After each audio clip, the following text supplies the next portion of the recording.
Hello and welcome back to Dev Game Club, a weekly podcast in which two veteran game developers look at games from the past to discuss their relevance and impact today. I'm Brett Douville, and I'm joined as always by my co-host, a man who will momentarily be speaking with Cirrus through the means of another linking technology. Tim Longo. Yeah, so it's three game developers this week, so I'll let you introduce our guest. It's going to be weird to be speaking to him. Yes. We're excited to invite and have Robyn Miller on to the podcast. So let me give a little bit of intro to Robyn before he jumps in. He is a designer, artist, director, editor, game developer, composer, photographer, and much, much more. He co-founded Cyan back in 1987, and their first release was in 98 in Manhole, which we hope to talk about. They moved on to make games such as Cosmic Osmo and The Worlds Beyond the Mackerel, Spelunks, and the Caves of Mr. Suedo. 1993, MYST, which is the game that we played for the podcast, of course, was released and became a cultural phenomenon, in which Robyn co-designed, directed, and did the soundtrack for that as well. He also played Cirrus in the game, and he wrote the first MYST novel, which was called The Book of Atris, which we'll love to talk about. In 1997, the sequel to MYST, which was called Riven, was released, where Robyn also did direction, design, and the soundtrack. And then after Riven, he left Cyan and eventually started Zoobreak Productions, which is primarily a film studio, it looks like, film productions, which we love to hear more about, and has been working in film ever since. Such as directing the film The Immortal Augustus Gladstone in 2013, which he also wrote, edited, and did the soundtrack for. And Robyn has since gone on to be executive producer, as well as doing more soundtracks, editing, etc. for Zoobreak. And the most recent film that they worked on was called Little Potato. And he most recently did the soundtrack and appeared in Cyan's game Abduction, which we'll be playing as a bonus episode. So, Robyn, welcome to the podcast. We're very happy to have you. Thank you so much. Thanks for having me. This is great. Look forward to this. Yeah. So it's, again, super weird to hear your voice. So we just spent a month playing MYST bit by bit and digging into it so deeply. So, one of the ways that we usually start and that our listeners love to hear about is the origins of how game developers get into this whole thing. And of course, Brett and I were, we both started in 96 and 98 around there ourselves. So we had played MYST as as players at the time. And so we didn't, we weren't following your guys' career that much.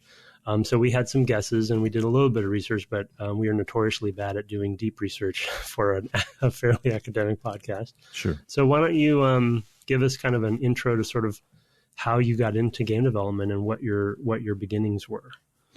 I like to say that we got into it kind of accidentally, because I don't think either of us was headed down that road. Rand had made a game. He was a computer programmer. He was working at a bank at the time. I was going to school. I was going to the University of Washington and studying archaeology/anthropology. And I had no intention of becoming a game creator, and very little interest. I mean, I had played some games, things like Zork. But games were not kind of in my, not in my interest at all. I was very interested in fiction. That was something where I was like trying to write a fiction novel, and very interested in art. I was kind of putting myself through school with freelance illustrations and graphic design. So I had some skills with music as well. But, as far as making games, that kind of came upon us by accident a little bit. And what happened was Rand came across a tool that was HyperCard. I don't know if you've ever heard of that. Oh, yes. We talked about it. Cool. Yeah, well, HyperCard came along, and Rand thought, well, this is a good opportunity for us to make something fairly easily. And the idea he had was this children's book. And you'd turn a page, there'd be like active kind of hot spots where kids could press on things and things, little pieces of the page would come alive, or characters would do some run across the page or speak or whatever it was. And he sent this to me, and I'm not a programmer at all. And I wasn't back then. This was 30 years ago. I don't know, that, late 80s. I was taking a semester off school. I put HyperCard into my parents' Mac SE30, I think it was, or something like that. And probably within like an hour or two, I was drawing on the screen and linking cards together, and I drew a manhole cover. And I have no idea why I did that. But it grew into, rather than, connecting cards together, the natural inclination I had was to start drawing a world, like to start linking, after I drew that manhole cover, I wanted to know what was down there. And I had it slide open, and then I had a vine climb out of it or grow out of it. And I wanted to know, well, what's up the vine? And a world began to just create and to form. And that was the beginning of kind of our interface. And that later became, it evolved into the interface of MYST. Right. So that was the beginning of what we much later did. So were there any specific, it sounds like there really wasn't, but were there any specific influences on that? Or was it really just the tool itself that ended up driving a lot of how the interface and essentially the game design? You mentioned Zork. Were there any other graphic adventures you were playing?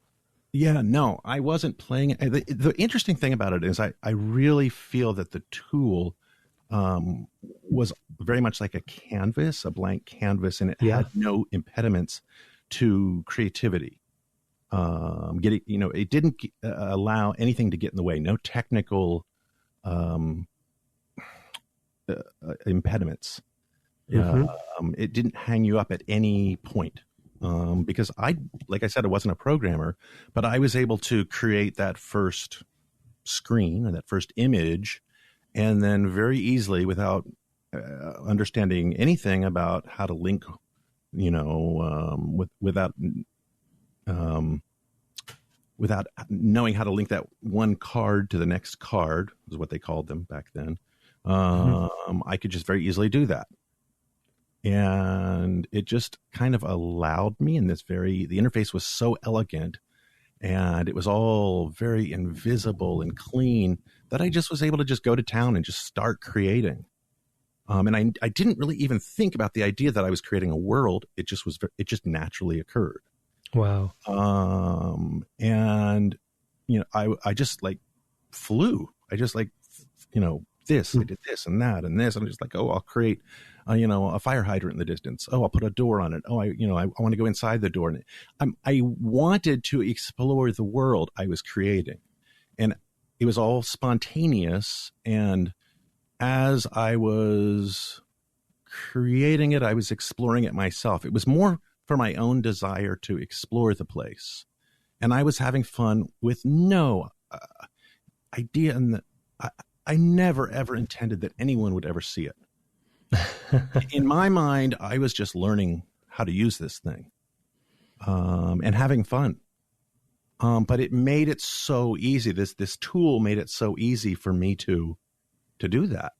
And then what happened next is I sent Rand the first, I don't know how much of it, fifth of this creation, whatever it was that, and it was, as you can imagine, it was incredibly, incredibly sloppy. The method that I linked everything together. And because I wasn't a programmer, it was just kind of the code, or that, if you can call it that I was using, was a mess. It was a complete mess. And so what he began to do was clean it all up. And he was the person who said, oh, we could probably even turn this into a commercial product. He was excited about it, which surprised me. Right. And that's when we began to grow it into something much bigger. And I think it was like the thing that I made was 12 floppy disks, which was back then. It was just insanely huge. And we compressed it down. He compressed it down to 5 floppy disks, which was also just like crazy. It was crazy. Yeah. But it was something that we were able to take to a expo, a HyperCard expo. And we sold it, and people got really, really excited about that. Wow. Yeah, I remember hearing people from the era who had Macs, because I didn't have a Mac, or at least I didn't have HyperCard. I did have a Mac for a while, and them lamenting that there's never been anything like it since, in terms of that ease of creativity and sort of stringing together some structure around whatever you wanted to do, and how frictionless it was. It's one of those regrets I have, that I never really got a chance to work in it. Yeah. It's definitely, multimedia was the coming thing, and I think that it was kind of an early entry into that. But it's weird to me that it's never made a return. It seems like it would be an ideal sort of authoring environment on something like an iPad these days. It's strange to me that it's never come back. Yeah, and it definitely was a clear precursor to the web, and it the people whoever made the first web software, got a lot of their ideas from HyperCard, and it's a shame that it wasn't the software that people used to start creating websites, because it was so easy. It was so simple to just put stuff together. It worked exactly like websites worked. A card was the equivalent of a page. The only difference was it all existed on your own computer. And I remember when we went to that very first Hyper Expo, there was these rumblings that I heard there that one day, someday in the distant future, all of our computers would be connected to one another. And something like HyperCard would exist, and we would be able to, connect these things, these pages, to any other computer. And I rolled my eyes thinking, that's the stupidest thing I've ever heard. I just didn't, and none of us had our minds wrapped around an idea like that. We were also isolated. The idea, we had this idea that our computers were isolated. Yeah. And the idea, maybe we would be able to connect other computers. We were obviously using email at that point, but something like HyperCard, connecting to other things everywhere else in the world, it wasn't something that we really were able to tap into yet. Yeah. And even the creator of HyperCard didn't reach that far. And, I think if he had, that's what we would have something closer to that today. Yeah. Yeah. I mean, I remember as well, when Brett and I both, we talked about those early days, for sure. And you're right. It was very much each person's computer was its own entity. It was very much an isolated sort of experience, Right. and that sort of the social connection and the technical connection of the internet wasn't something that people even thought they wanted, Yeah, right. Yeah. And now that we have it, I'm still not sure we want it, but that's really a separate question, I guess. Now that we have it, we're trying to get away from it as much as we can. Exactly, right. Right, as fast as we can. Let's go isolate it again. Everybody, just disconnect. I want to pull on one thread that we actually don't get to talk very much about when we have these, because most of the time, a lot of the classic games we've played have already had sort of a publisher / funding, option as they were being created. But Can you dig in, if you remember, a little bit more about selling the game? Because I was at the time before I got into the industry. This would have been the mid '90s. I was working at a educational software store, and I remember Manhole being on the shelf and being a top seller. I don't remember the publisher. Was it? Maybe we talked about it on the podcast, but sure. No, I don't think so. No. Can you dig into that process? Sure. And like, what was it like back then to be at an expo, a HyperCard expo, no less, and shop it around and sell it, and what was that feeling like when you guys had that success? Well, it was interesting because it was nothing like it is today, where there's a gazillion games out there. There was relatively few games on the market. So when we showed at that expo, people got excited. We were a very, very small booth, and we had game companies come around immediately and say, "Hey, we would like to publish this game." And wow. Multiple. Yeah, a few. And That's awesome. we were shocked at that because we were self-publishing at that point. We printed up 300 copies. We sold out of all 300, which was that thrilled us. That's great. And when that happened, it was just like it blew our minds. And Activision was one of those companies that we felt this is going to be great. We've heard of them. And so we went eventually with Activision, and they then took it on and began to publish like a nicer version that would be in the stores. And that's probably, if you ever saw it in stores or ever were, if you look it up now, you see the Activision version. It's probably, that's definitely, the more official, box and manual and stuff. Yeah. It's funny. And then something that happened later on, which a lot of people aren't familiar with, is they wanted, CD-ROMs came out shortly after. They really wanted to create a CD-ROM version. And all we had was, 5 floppy disks, which wasn't, it didn't really justify a CD-ROM. So they had this idea that they would add a soundtrack, which they found a composer, and they created all this music for it. And that's all that it was. And it was a different version of it. And I don't even remember where the music was, but it was obviously it was the same game, but it had all this music in it. And that was a different, CD-ROM version. That was our first CD-ROM game, was the Manhole with this soundtrack. Yeah. Yeah, it's funny when you describe that experience. I bet it's not too unlike sort of the indie game experience these days, right? Where they go to PAX or they go to sort of smaller, indie game. And Brett would know a little bit about this right now, conventions, and, to some degree they're shopping around, right? Absolutely right. Yeah.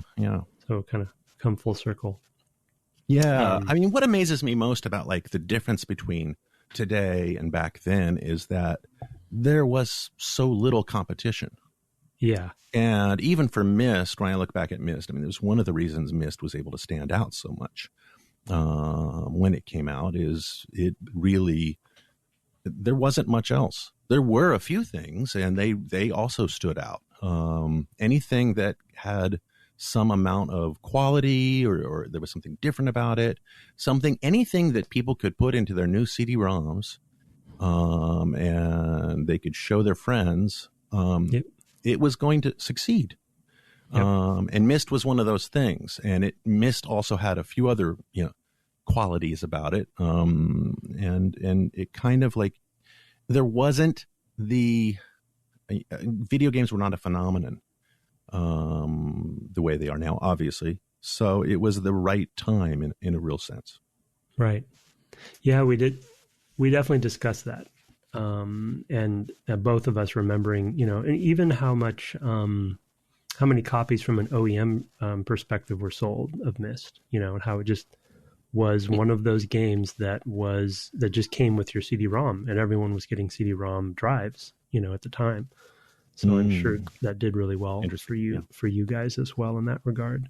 One thing that we don't often get time to do on the podcast, but in this case, it's really dawning on me that it would have been valuable to look at Manhole because, looking at the previous developers' games and how they influenced the one that we played, and clearly the sort of the underlying design and flow of MYST sounds like from what you're saying, really the genesis of that was with Manhole and with the tool. Would you agree with that? And I mean, it was definitely an evolution from something like the Manhole to MYST. Now we improved upon that. I mean, there's a lot of things when we created the Manhole we just weren't aware of in terms of user interface. It wasn't nearly as cinematic. We wanted to improve in that regard. We also wanted to create something that had a strong narrative. And there was a lot of qualities about it that we just really wanted to kind of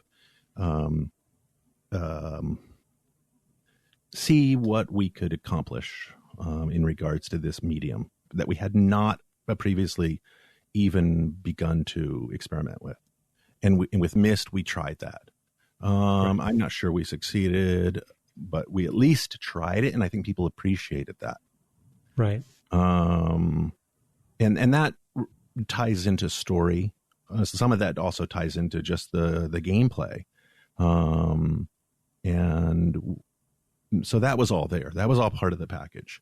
But I think there were then these other advantages that we had, maybe even slightly unfairly. We didn't know we put them in there. But it was the fact that Rand and I were brothers, and I've thought a lot about this over the years. A lot of people were really attracted to this story about Rand and Robyn Miller. Yeah. And Rand and Robyn Miller created a game about Cirrus and Akinar, these two brothers. And, we got so much press because of this thing. Yeah. Ongoing press, and people always wanted to come and talk to the two brothers and know more about the two brothers. And it was like this snowball effect. And I've looking back at it now, so much of that was not about the game. Yeah. It was how much would you say does the game reflect? Were you close growing up? I don't know what difference you have in ages or anything like that. Well, there's a 7-year difference, but yeah, we were very close. Yeah, a close family, and very close during the creation of the game. And it was I think that really played to our advantage. And I don't think it ever crossed our mind as the game was kind of taking off, and as it was growing in popularity. But in hindsight, I really think that helped the game. Yeah. The whole. I mean, it makes for an amazing PR story for sure. It does. I mean, and that's everything about PR is story. Yeah. And it was this kind of mythic. The whole game was about this mythic story of two brothers and their father. Yeah. The parallels. I mean, we had people come and interview us, and they wanted to meet our father. And it's like, okay, now it's dawning on me. Oh, yeah, of course, that's why. Right. So I think that really, really helped us. Yeah, so it's interesting how that goes. Yeah, for sure. Well, I mean, yeah, like you said, PR press stories are stories, and it's sort of this. There's this weird meta commentary going on now about the game because it was so focused on stories, right, and about all these relationships and such. Yeah, I mean, and it's an easy story for PR, right? It writes itself. So, I mean, it's even better. It's because they can be lazy about it, not to be too snide about the PR people. Absolutely. But it is. It's very natural. Like, here's this book about. I mean, here's this game about these brothers that made by two brothers, and I mean, it just. Yeah, and your performers within it as well. Right, yeah, and you're in it. It's all there. It's all there. It's like it really is. Yeah. So we did a tiny bit of just sort of like research, just reading up on sort of the the sort of early ideation of MYST, and Jules Verne was mentioned as far as like the mysterious island, and can you talk a little bit more about sort of how And of course, on your site, which is cool, you have the original or one of the original pitch documents. And so it ended up being fairly accurate to what the final game ended up becoming. But you mentioned story being a focus. And can you talk a little bit more and elaborate on sort of how the books came to be and how the story of the island and the ages, and can you kind of walk us through some of the way that you guys came upon that stuff? Yeah.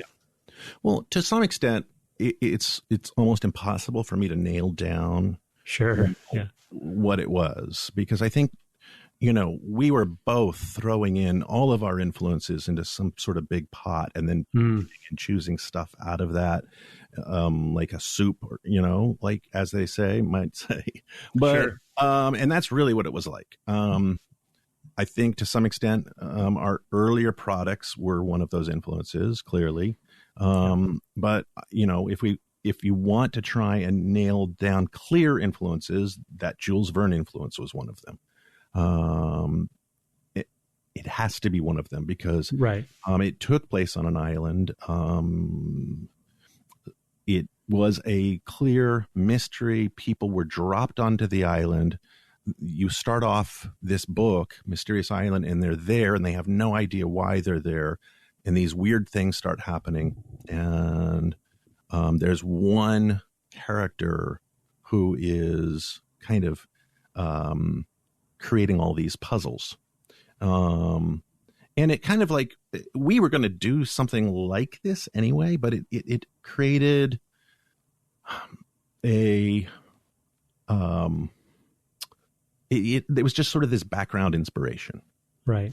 And I was reading a lot of Jules Verne. I was just reading like everything Jules Verne. But that was the book I read right when we began working, before we began working on it. And it was a real clear inspiration for everything. Enough that it even then came down to the name, MYST, from Mysterious Island. Right, right. Then we had to think of like, another idea when you're creating back then at least was, okay, we needed barriers around our world. We didn't want people to get to the end of we didn't want people to get to an artificial barrier. Right. And in an open world, it wasn't an open world game like you can do today. It was a very small world. And so the idea of an island was a very convenient one. And so I think that the island in Mysterious Island was kind of inspired that as well. Like, oh, okay, yeah, here's an island that I'm reading about, and that is a perfect place where there are these clear barriers. It's interesting you mentioned that it's not an open world per se, and I guess in the strictest sort of modern definition, that's true. One thing we did talk about on the cast, though, is the structure of the game in general and how that revolves around the island, which, as you said, is sort of it becomes this sort of canvas or backdrop for this soup of ideas that clearly each age kind of has its own identity and its own little mini story, which was awesome. But I'd love to talk. I don't remember. I believe I did play Manhole back in the day, but I don't remember if the structure was more linear or not. But in this same year, what we usually do in the podcast is we'll look at all the games that came out in the year of the game that we're talking about. And then ironically, in this particular year, a bunch of other sort of key adventure games would have come out, right, from LucasArts or Sierra, some of the competitors out there. And Myst really stood out as a very different kind of adventure game. And one thing that was really interesting to me to delve into playing it again now is the structure of the island. And so what you mentioned not being open world, but as far as like openness of an adventure game, it actually was pretty open because you could do the ages in the different orders. It was very choice based from a player perspective. Was there any discussion about that? Was that, how intentional was that? Was that accident? Just sort of the level design flow of it, if you will. Well, we wanted it to be, completely, completely non-linear. Mm-hmm. And so that was an early choice. Oh yeah. absolutely. And I think that inspiration came from early D&D games, playing those D&D games when we were younger. And from our earlier games ourselves, just making those. Yeah. Just the idea that you could just wander around and do anything. But yeah, D&D definitely had an impact. One of the things, Rand and I would both play D&D with our other brother, Rod. And there were certain attributes to D&D we really loved. I mean, obviously just the imagination taking root and really, there's wonderful things about that you get so into these alternate realms and it can take over your imagination. You become a part of them. The characters you can really get into, and you become a part of the place and in the environment. But then there was these other aspects that Rand and I would talk about that kind of got under our skin a little bit, which would be the fact that you are assigned certain attributes, like intelligence or dexterity, and a number of other things, and then the randomness of the dice rolls, and we felt like, well, there should be able to be a game like this. And this was before we even thought about putting it onto computers, but there should be able to be a game like this that's just a game where it's just up to the intelligence or rationality of the player. And they don't roll for anything. They're just trying to figure their way through a world. The anti-RPG. Right. And this was like, this would have been just like people sitting around a table playing this. Sure. And in fact, years before we started making games, Rand created a game like this. Really? For that same group of, our other brother's friends. This would be Rod. Still blowing my mind that there's a third brother. Yeah, there's 4 of us. Wait, there's 4 of you? Yes. Yeah. And so he created this game, and it worked. It really worked well. And he took all of Rod and all of his friends through this whole world, and it, like, without any of the dice rolling and without any assigning of these characteristics, it really went well. And so it's kind of proof that, yeah, okay, you don't need any of this stuff, right? And so there was some of that influence into the game. Yes. So I mean, that prefigures sort of story games that are RPGs that are very mechanic light, and there's a whole variety of those these days.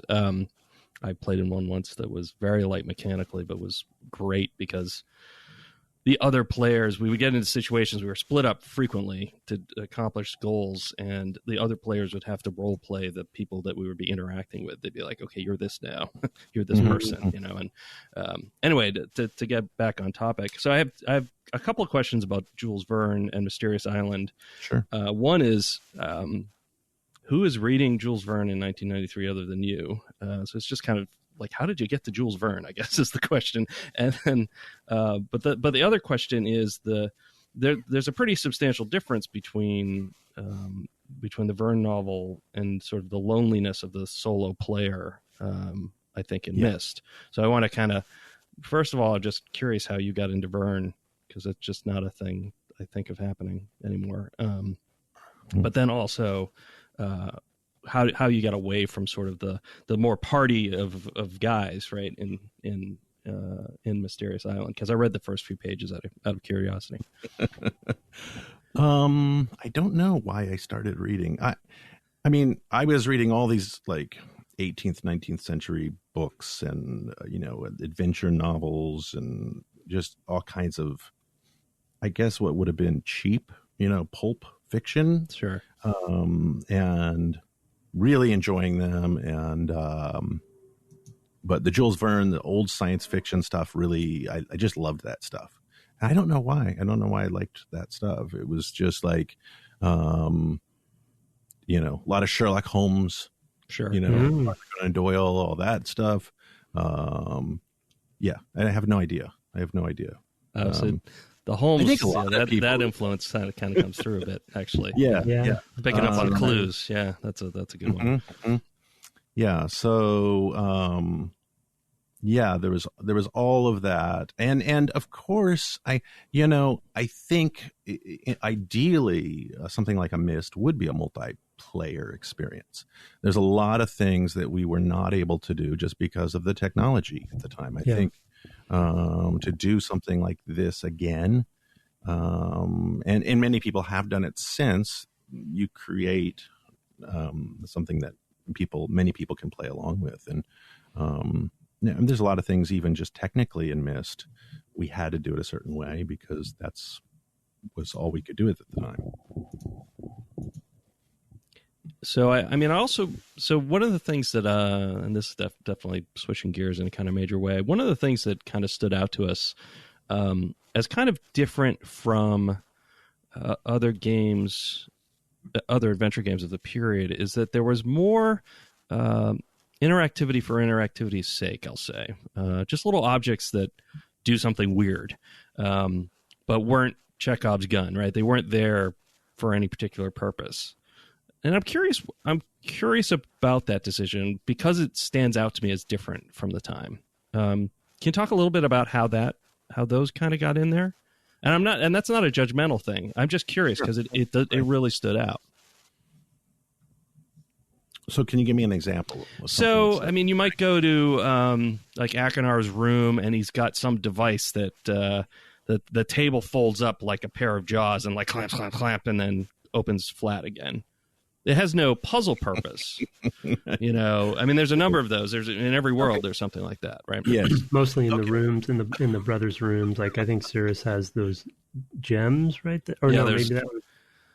That was Cirrus's room, with the gems. They just light up. They're just different colors, and they just light up for the electrocution cage, in Akinar's room, and well, here's the philosophy that maybe wasn't adhered to all the time in MYST. If it doesn't communicate something about story, it shouldn't be there, or something about some sort of puzzle. It shouldn't be there. Ideally, it should communicate something about story, character, and something about some sort of puzzle. It should always be communicating something about all of these things. It shouldn't just be like a puzzle item, It should always be telling you something about the world and why you're there, and, something about a character or what the character's motive in the world is. Now, in MYST, I think we made a lot of mistakes in that regard. In MYST, we sometimes just put cool things in because we really hadn't matured in that regard. We were really learning what we were doing. And I think you especially see that sometimes on some of the ages more than the others. We were kind of finding our way. We had this grand idea when we first started, like we are really going to tell this grand narrative and this mythic narrative, and we are going to put these amazing puzzles in. But the one thing we made a mistake about is we didn't combine both those things all the time. Sometimes we put interesting puzzles, but they had nothing to do with the narrative. And then sometimes we just put like cool little visual things that didn't have anything to do with anything, and so that was just really just bad game creation. I wouldn't necessarily say that. This is just what I'm not saying it was a bad game. I think for the time it was like something really special. I think MYST was really stood out for the time, but if it had to be, if I had a chance to go back and do it again, or MYST coming out, say, today, you might want to go back and fix some of those things, or right. It's those were just sort of just because we didn't know any better. Yeah. And I think they do communicate character really well. Like I can't think of anyone where I go, okay, that makes no sense at all to me that this object is there. Like I think they do. So I mean, what I'm getting from that is that story was so important to you that maybe that helped you justify putting these things in because they told something of the story and the characters, and that's not a bad. Well, I beg to differ with you, Brett. I beg to differ with you. Oh, Brett. Okay. No. I think what we did is I feel like by the time we finished with MYST, we had learned a lot, and even as you go through the ages in MYST.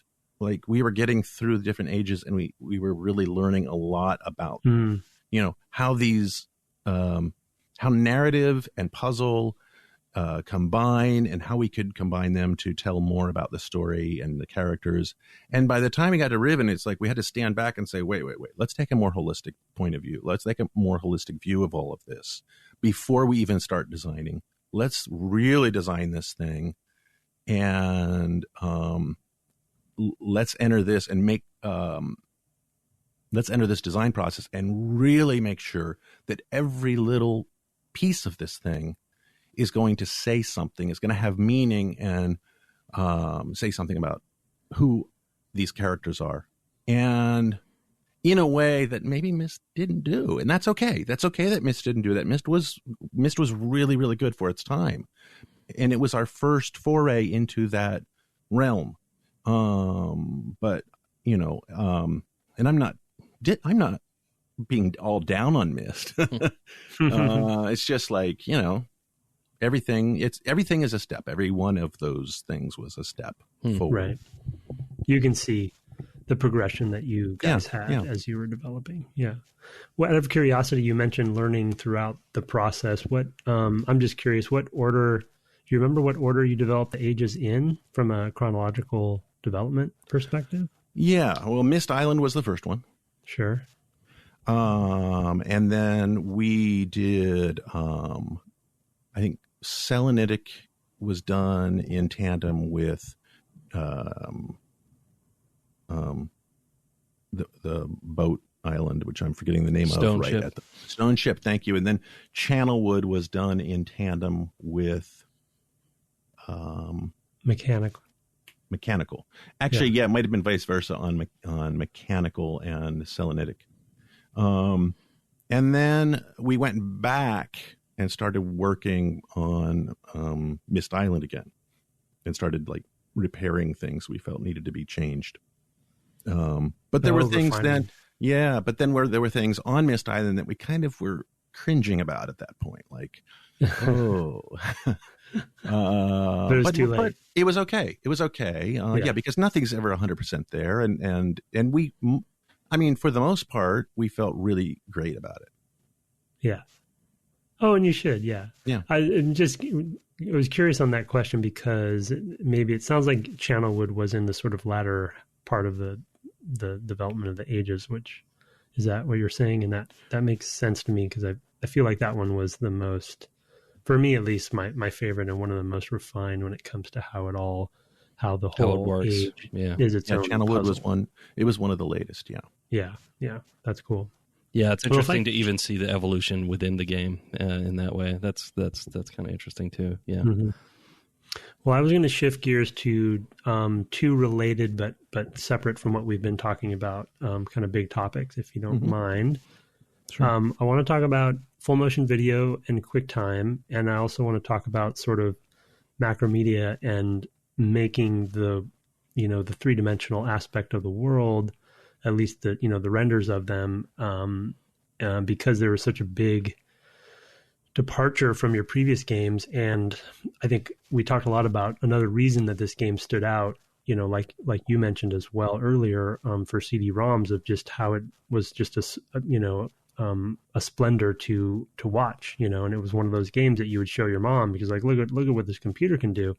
So I want to dig in a little bit about sort of how you guys came upon sort of even just the asset creation of the world, but specifically in those two different sort of vectors, and especially on the videos, because, FMV was a thing that was floating around at that time. And part of the really memorable aspects of this game for me was the really clever uses of full motion video, and then also getting to see you guys performing, and sort of added to sort of even that story we were talking about from the PR perspective. So whichever you want to start on, the video or the renders. Can you talk to us about that? No, those are great subjects. I think I'm going to start about the rendering of the world, which we did with Stratavision. That was something it was a product called Stratavision, which existed back then, and I had been playing around with it for one of our previous products, just here and there, and having a lot of fun with it. But we had, as you're aware, we had been doing our previous games with just drawing the worlds. Exactly. And I would be drawing those worlds, I think up till then, mostly with just like a mouse. Really? Yeah. So That's if amazing. you look at like with the Manhole, Cosmic Osmo, Spelunks, most of Spelunks, it's all just like, it was easiest at that point to, with the black and white 2-bit video or 1-bit video, it was easiest to like do it all with just, with a mouse. That's still impressive though. And so when we got the funding to do MYST, we just really didn't know. We wanted it to be more cinematic video. We knew it had to be something that was more dramatic. And I began to just experiment. It was one of the earlier things that I did, and started to do illustration, and nothing I was doing was really working.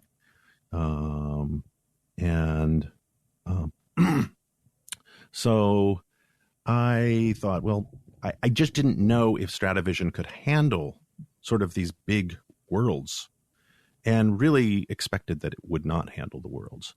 And it was like a 2-day period. I began to play around with Stratavision and try to create these sort of landscapes that you see in MYST, and extruding landscapes with grayscales and things like this. And I remember it was like a real clear memory of the point at which it became clear that it would work. And that these worlds we're going to be able to do 3D worlds. And it looked so, it was such a different look than we were expecting to have. Yeah. And that's where we kind of made this switch over into this sort of all 3-dimensional realm that was rendered. And so that's what we did. Where did the hook come from for 3D? Was there something else that you were playing, or did you see, or was it just the package, or how did you happen upon that direction? I had been really into 3D stuff like ever since high school. When Tron came out, I was like completely hooked into 3D, and I had been waiting for any sort of package to come to Mac in 3D. That was 3D software. As soon as it did, we got it, and I started playing around with it, and I started, creating renderings, and so it was something I was dying to do. And it's just the only reason I didn't like jump on board with MYST is because I just didn't think it would be able to handle it. Yeah. And in a way, it couldn't handle it. Even like to redraw wireframes, it would take 2 minutes to redraw a wireframe of an image. Oof. And to render an image sometimes would take 6 hours. Yeah. Or 8 hours. And Chuck Carter, fortunately we met him in Spokane, and he was using the same software and a bunch of other software, and he was like a 3D guy, like probably the only other person in Spokane. So that worked out really well. And so, it was just something that it was a real love of mine to, but we just knew we knew incorrectly that we couldn't use it for MYST, and it happened that we could. Right. Cool. Yeah. Yeah, I mean, it's pretty ambitious, goal that you had and vision that you guys had. So I can understand how you'd think, well, there's no way we can build entire islands. And that's exactly it. And even even what we ended up doing, like if we set the camera to look north, we would set the viewfinder, and in Stratavision, for example, or most other programs, you can see what the viewfinder is seeing. You can see the lines that kind of show you exactly where the viewfinder sees. Mm-hmm. We would have to go in and hide every single other object. In wireframe mode. Yeah, just to prevent the culling cost or whatever. Yeah. Yes, right. And then that's how we would render, and that's actually how we would work. So if you're working on an image and every other object on this in this image is hidden. And then there's this other thing that happens, which would happen back then. And it was like, we were the very first people, Chuck and I shared this. We were the very first people seeing into these worlds. And it really was like seeing into another world. I think it was more magical back then because it took so long to render these images, and because 3D rendering was so new. Yeah. And so we would change things, change attributes of the worlds, change the fog, lighting, whatever it was, put new trees in, and then set the rendering to going. And then, come back 3 hours later, it's starting to show what it's going to look like, and then come back 4 hours later, it's, we can see a little more. And then 6 hours later, oh my God, there's this island, I am the first person to see Mist Island, or this point of view of Mist Island. And it really felt like that. It really was this magical feeling. And that happened again and again and again. And I remembered that this like, like with shivers almost, just like I was seeing into these places. And I knew so many other people would, and it was just like really magical and great. So, that's awesome. Yeah. Yeah. Those are magical aha moments, right? Right. For all of us making games. So, oh man, that's history right there. Yeah. Absolutely. So what about on the FMV how side? about the FMV? Yes, we were for the for the video, we were going to use macro media. I forget what it's called back then. Macro, I forget. They've been through a few iterations, but that's what we were planning on using. Macro Mind Director. Mm-hmm. That's what it was called. Right. I remember that. Yeah, and that was going to be fine, but not great because of its load times and things like this. And so we were really concerned about that. And we were just, moving headfirst into it thinking, okay, we're going to find a solution. We are creating our animations. We are creating them very small. And every animation in there is like postage stamp size. Mm-hmm. Mm-hmm. But we were thinking and hoping something's going to come along. And about halfway through, QuickTime was invented. and we were like, oh, amazing. Yes, it's a solution. And so we started working with the QuickTime team. And one of the things they did for us was take away the black borders around QuickTime movies. We were using it in a way that was totally not like what they expected. And what's funny is that now, so many people use animations in ways that are like this and many other ways. But back then, they just didn't expect anything like this. Mm-hmm. They just thought people would play movies. And so we were really, that was like a complete godsend for us was QuickTime.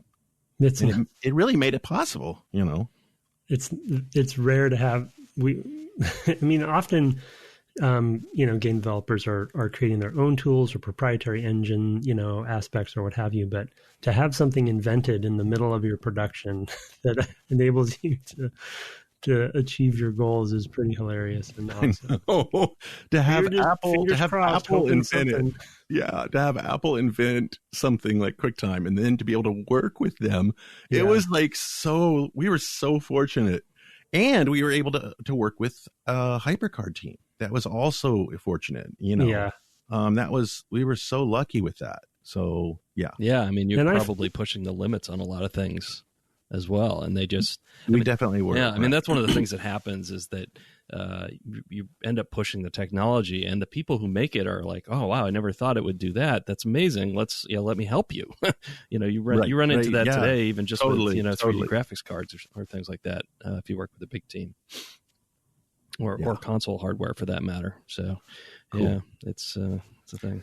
Well, and I had also forgotten until we started playing it, and I don't think, Brett, we talked too much about this. We talked about QuickTime, but I remember also back in the day that it not only this sort of the sort of killer app for CD-ROMs, but for QuickTime it was a bit of a coming out party as well, I feel like, because it was integrated into an experience fully, like you guys did. And so showing, again, the cliche example of your parents or something, like, look at this multiple videos are playing inside this video game that looks awesome and is running on a CD-ROM, and so I feel like that sort of, that integrated FMV, it was, MYST was another, entry point for people to see that kind of technology. Yeah. Somebody just said that to me. Somebody just said that it was a real show for QuickTime. It was a display of what it could do. And I just wasn't aware of that. Yeah. It wasn't anything else like it being used that way. Well, maybe we're getting close to time, but my final topic we have to talk about before we leave is the music. Yes, cool. The music is ingrained in my brain as a player. Good. And you get to certain screens or certain areas or certain puzzles, and the music, because it's an adventure game, so occasionally you're going to get stuck, or you're going to go through places multiple times as you're retracing your steps. I guess I had never done the research back in the day when I'd played it, but as we started to play it for the podcast, I was like, oh yeah, this music is great. And then Brett was like, well, Robyn did the music for it. And I was like, what? He did all of this stuff and the music. And so as a composer, and clearly you're still composing and creating music, like, what, can you give us a little bit of backstory about that? Because you're a quadruple threat at this point, which is amazing. But yeah, what's your musical background, and how did it transpire in MYST specifically? Yeah. I don't know how it worked, that it worked so well. I'm amazed that it worked so well. I was really into music in high school, like a lot of people are. Wanted to be a rock star. Still disappointed I wasn't. No, not really. We did a little bit of music in our earlier products. And I do have a musical background. I play some instruments, and I do compose stuff. But then when MYST came along, we weren't going to do any music at all. I don't know if you've heard that. Oh, no. Yeah, we really wanted it to be this. I mean, it was something that it was part of our philosophy about the game. It was going to be a truthful experience, a real experience for the player. It was you personally, you in this world. Yeah. And we didn't want anything to break the believability of the world. So if you walk into a dark, cave or something, and music starts playing, well, that's not what it's like in a real place. Right. And instead, there should be a wind or, whatever sound effects are in that place, and it should be whatever is there to make the world more believable. And that's the direction we were going with everything. And Broderbund, the company Broderbund, came to us and said, look, we're going to hire a composer to put some music in here. And that really scared us because, this was our baby at this point, and we didn't want another composer writing music that would damage our baby. And so we were like, no. We'll try some music. And, and then we'll just see if it works. And we were kind of convinced we're going to do the best job we could, and we're going to prove to them it didn't work.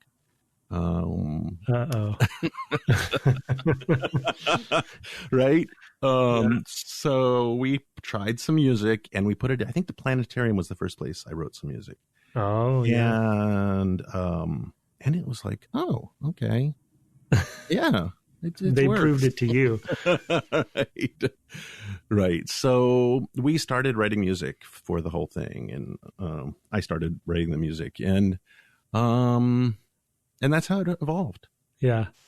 Interesting. Yeah, it makes a lot of sense that your initial vision for that truthful experience. It was, we did actually talk about first person adventure game and first, the immersion of that and how it did stand out, both from an interface perspective and an interactability perspective, but as well as competitive, landscape there where the LucasArts games and the Sierra games where you're playing as characters most of the time. So there's a big difference there. But, and you mentioned audio design. The audio design's quite good as well for the time, is my memory, because it definitely put you in the place, but it definitely was the music that put it over the top for me. And it's funny. It's funny how you had your own revelation there once you started getting into it. And I think the thing for me about the music, and I don't think, and I'm glad you guys, obviously for history's sake, but just for the players' sake, I'm glad you guys didn't let them kind of hire their own, because I think the music wasn't overwrought or kind of out of place. Even though you wanted it to be a truthful experience, it still complemented the locations well. It was minimalistic. Kind of Vangelis comes to mind. I don't know what your influences were, but so it didn't kind of overdo it. I felt like it was, most of the time it was very ambient music, and it was very minimalistic and not super over the top orchestral or something like that. So I think you found the right balance. That was the concern, was that, we really wanted it to kind of pull back and not get in the way of the game, not get in the way of the player's experience there in the world. And, I think it's really easy for any musician who doesn't, utterly grok the place or the world or the game to kind of, to do that just naturally, not by any fault of their own, but just because it's really hard to understand the game that you have to write music for. Yeah, and you're trying to use music to provide an emotional experience, right? Exactly. And if they're not getting the emotional experience you're trying to put out there, they might be going too far, right? I mean, that's very common in Hollywood film, for example. Oh my God, yeah. Tell me exactly how to feel, please, Michael Giacchino. Not that that guy's bad at all; he's great, but it's a part of a Hollywood movie to be told how to feel by the music swelling. Right. Yeah, and it's even harder. It's even more problematic in a game. Yeah. Oh, yeah. Where the player can move directions, change directions at any moment, and they're in charge. They're the one who's orchestrating their experience, and the music has to kind of be second tier to that. And so we were aware of that, but potential person, somebody else who's writing music maybe wasn't, and so that was why it was so important to us to write the music ourselves. Yeah, I mean, absolutely. I think that music that is a little more I don't know, forward is especially frustrating in games where you're retracing your steps, because the fifth time you come into an area and you have some really bold cue, you're just like, you want to turn the music off because you don't feel that anymore. Because the first time, sure, it worked, but now you're on the fifth time or the 11th time or the 100th time. And it's frustrating. Yeah. That's like the game is extending a middle finger to you at that point. So it can be really frustrating. Well, this has been fascinating, Robyn. We really appreciate the time. I want to say that you really, I mean, in all of this, what I kept hearing is this is a guy with the soul of an artist for sure. You're following things that interest you and finding ways to incorporate them into your work.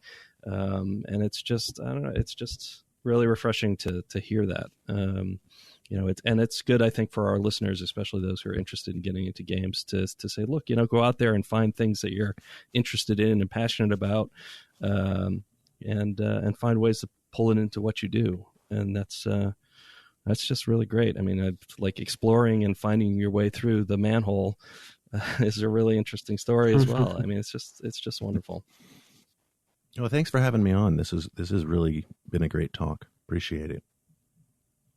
Yeah, it's been wonderful. And yeah, thanks for taking the time. And the guest episodes for us are often our favorite because we've spent, usually about a month playing through a game week by week, and we have all these questions and all, and we don't always get a guest on that worked on it. And so it's such a treat to talk to the person, one of the people who made the game, and ask some of these deeper questions that are coming to us as we're playing through, and then as developers to kind of dig in deeper. So really appreciate you coming on. Thanks, Robyn. Cool. Thanks.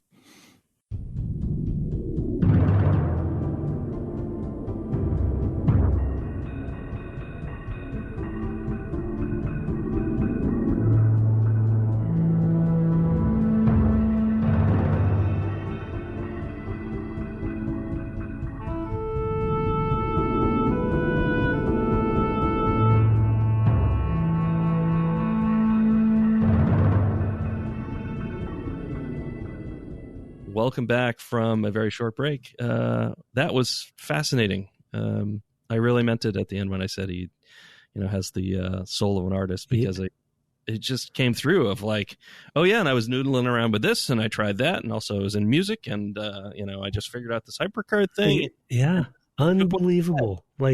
This guy. Yeah, and still doing it, right? I mean, and now in film and all that stuff. And it's just, and the same, just all of it. It's like, oh, and yeah, and I was always into 3D, man. Ever since Tron, I was just interested in 3D, and yeah, I mean, it's just D&D came up. Yeah, D&D came up. Yeah, also a very imaginative sort of place for people to be and be creative, but also and clearly Rand has some of the same sort of soul or what have you, because Robyn's telling us about. And yeah, he went and made basically a story game on his own, just to have the four of us play or whatever. Yeah. Just so much good stuff there. Also glad to hear that they were close, considering their roles in the story. Right.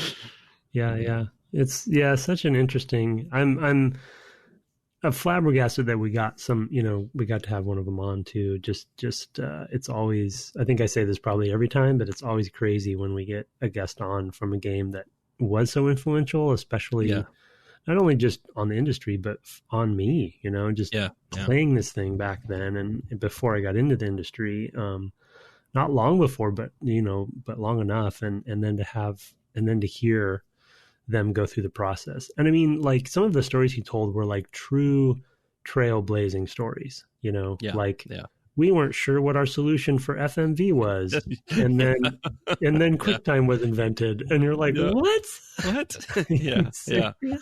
Yeah. I mean, you think about it, the intersection of technologies that had to happen for this game, and not just for creating it, but also for its success, are pretty extraordinary. We talked about the sort of binding with OEMs and all that stuff that made it so widespread.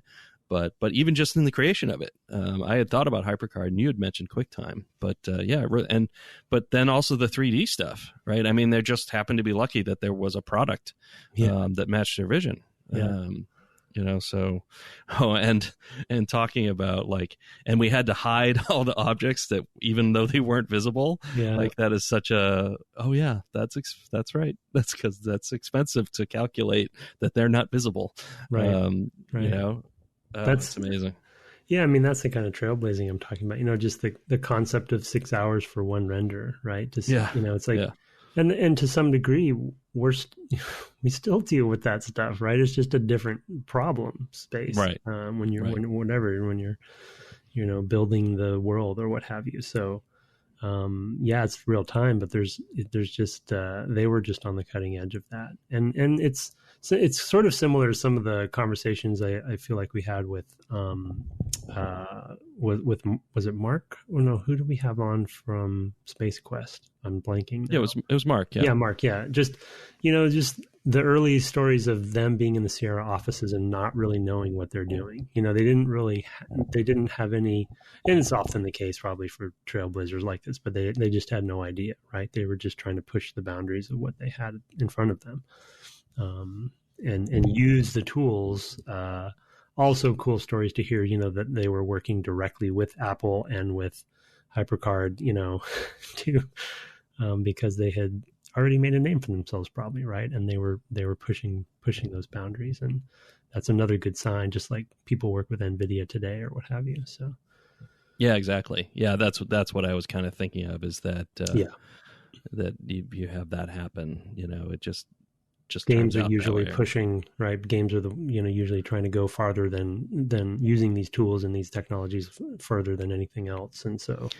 Yeah, and those partnerships are usually very beneficial to the people who make the technology. Like I said, they don't typically have real world data to work with. They've been working with test data and things like that, and it's hard to generate something that's realistically a real world case. So they're usually really, really pleased to have, because you, especially with something like video, and how your compressor works, so that it's gonna, if you film this sort of scene, it's gonna be the best thing to film because right. It'll compress really well. I mean, that's just to take one example. But yeah, I mean, I think it's really encouraging. It's a really encouraging example to present other young artists of like, no, look, take whatever your weird specific thing. I mean, I really, like I said, I don't think I read a lot, but I've read one Jules Verne novel in my life, and I was like, okay, that's enough. There's some real purple prose there in the middle. I just that was for 20,000 Leagues Under the Sea for me. But yeah, no, I mean, it's like I was really, I could see being really into those adventure stories. Like I totally was into Sherlock Holmes. So from a young age. Me too. So, I got that too. But anyway, to take all those ingredients of the things that you're into and find a way in, Yeah. I think about, what is it? Supergiant Games. They made Bastion, is that their name? Supergiant. Yep. They talked about their process for making that game, and it's much the same. Of like, well, I like this sort of gameplay, and so we started with that, and then we added things that we also liked, and it's just like, that they just kind of built up this thing, and the other stuff kind of fell out of it, right? And yeah, I mean, it's just you just take the materials you have, and I think another thing that makes things interesting is to reach out to things that other people aren't, right? I mean, that's a thing that we complained about, and or people have complained about for decades about the games industry, is everybody's seen the same two movies or whatever. But we've I think we've moved past that, right? I mean, I don't think that you can really say that's an issue anymore. Because I think the indie landscape in particular has really broadened out what games are doing. Right.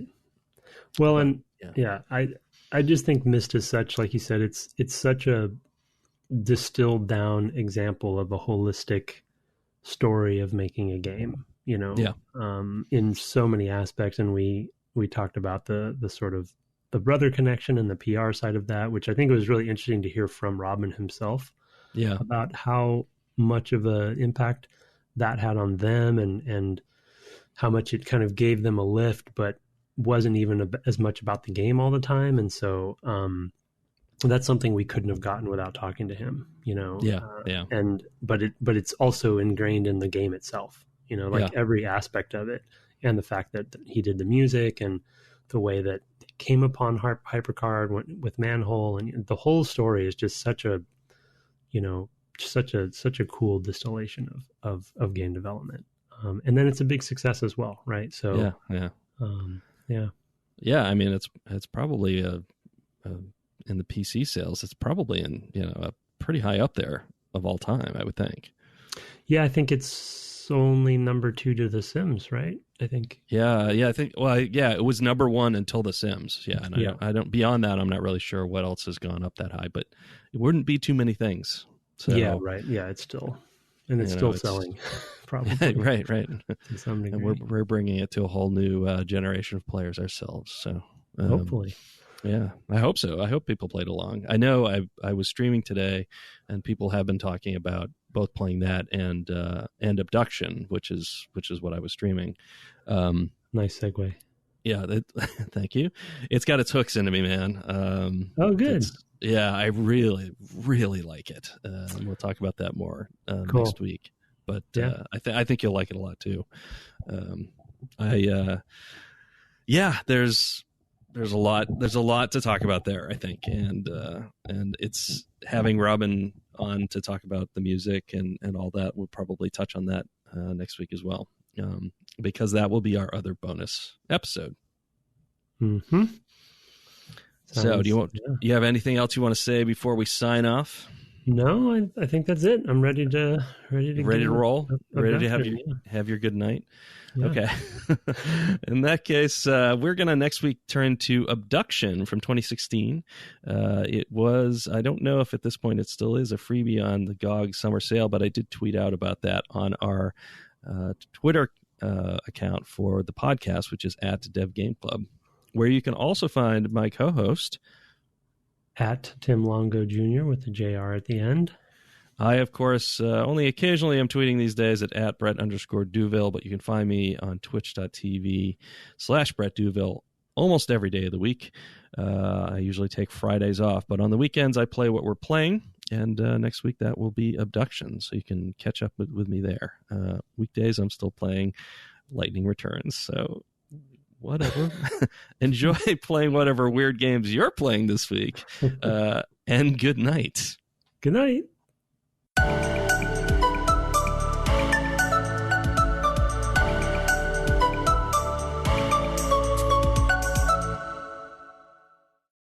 That's good. That was a better good night. I like that. Not quite so high pitched. It was more of like good night. Yeah. You don't have to equalize that one. Yeah, that's not so much.